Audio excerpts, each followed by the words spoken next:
ठीक है। Now second difference, right. Second difference, जो एसिडिक हाइड्रोलिसिस है that is reversible but alkaline hydrolysis not reversible, ठीक है। तो ये ध्यान रखना है, अपने मैकेनिज्म में आपको बिल्कुल क्लियर दिखाया गया है कि जो एसिडिक हाइड्रोलिसिस है दैट इज रिवर्सिबल, उसमें हर एक स्टेप रिवर्सिबल है, लेकिन एल्केलाइन हाइड्रोलिसिस में रिवर्सिबिलिटी नहीं है। और उसका रीज़न क्या है कि जब एल्केलाइन हाइड्रोलिसिस होती है तो जो प्रोडक्ट बनता है अल्कोहल के साथ क्या बनता है, कार्बोक्सिलेट एनाइन। लेकिन जब एसिडिक हाइड्रोलिसिस होती है तो प्रोडक्ट अल्कोहल के साथ क्या बनता है, कार्बोक्सिलिक एसिड्स। और आपने ध्यान रखना है कि दिस कार्बोक्सिलेट एनाइन जो एल्केलाइन हाइड्रोलिसिस में प्रोडक्ट बन रहा है that is more resonance stabilised than carboxylic acids which is found in acidic hydrolysis. तो क्योंकि कार्बोक्सिलेट एनाइन ज़्यादा रेजोनेंस स्टेबलाइज्ड होता है तो everything in nature wants to be stable. तो जब एक बार कार्बोक्सिलेट एनाइन बन गया तो वो रिवर्सिबल रिएक्शन नहीं देगा विद अल्कोहल।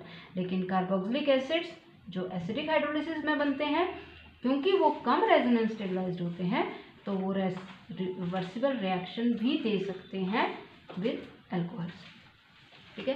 तो ये आपने ध्यान रखना है कि क्यों होते हैं, वो एक बार डिस्कस कर लेते हैं हम। कि कार्बोक्सिलिक एसिड्स आपके सामने हैं, this is the resonance structure for carboxylic acid, जहाँ आप इजिली देख सकते हो each oxygen is with 2 lone pair of electrons. ये ऑक्सीजन अपनी तरफ को खींचती है इस पेयर को, तो ये वाली ऑक्सीजन वापस देती है अपना पेयर। तो बोलने का मतलब है इस ऑक्सीजन पे नेगेटिव चार्ज आ गया, इस पे पॉजिटिव। तो आपके सामने है देयर इज चार्ज सेपरेशन, और जब चार्ज सेपरेशन होती है तो एनर्जी इज रिक्वायर्ड, तो that means this structure is unstable as compare to this, ठीक है। तो इस केस में आपके सामने है पहले इस ऑक्सीजन पे नेगेटिव चार्ज है, फिर इस ऑक्सीजन पे आ गया negative charge, and this is called dispersal. यहाँ पे किसी भी स्ट्रक्चर पे चार्ज सेपरेशन नहीं है, here it is dispersal of negative charge. और जब डिस्पर्सल होती है तो स्टेबिलिटी आती है।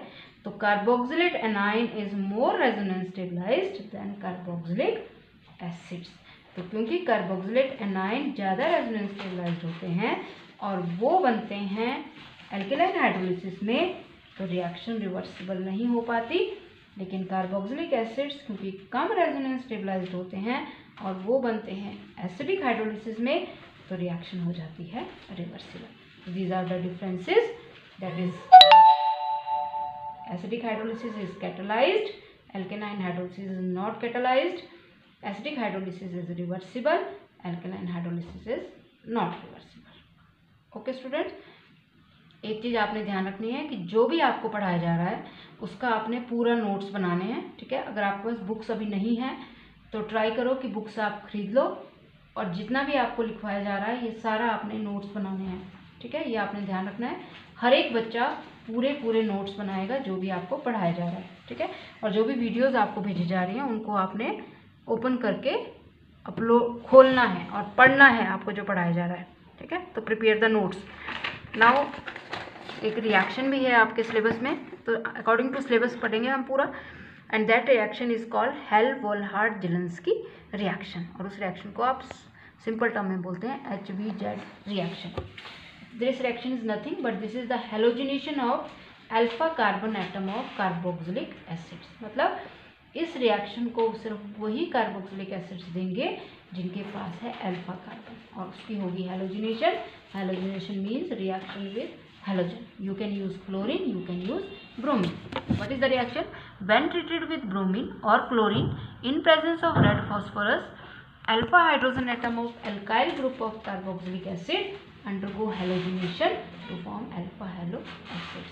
This reaction is called Helmholtz-Zelensky reaction or HBZ reaction. So this is the carboxylic acid which I am taking. This is the alpha carbon, तो सिर्फ वही कार्बोक्सिलिक एसिड देंगे इस रिएक्शन को जिनके पास अल्फा कार्बन है।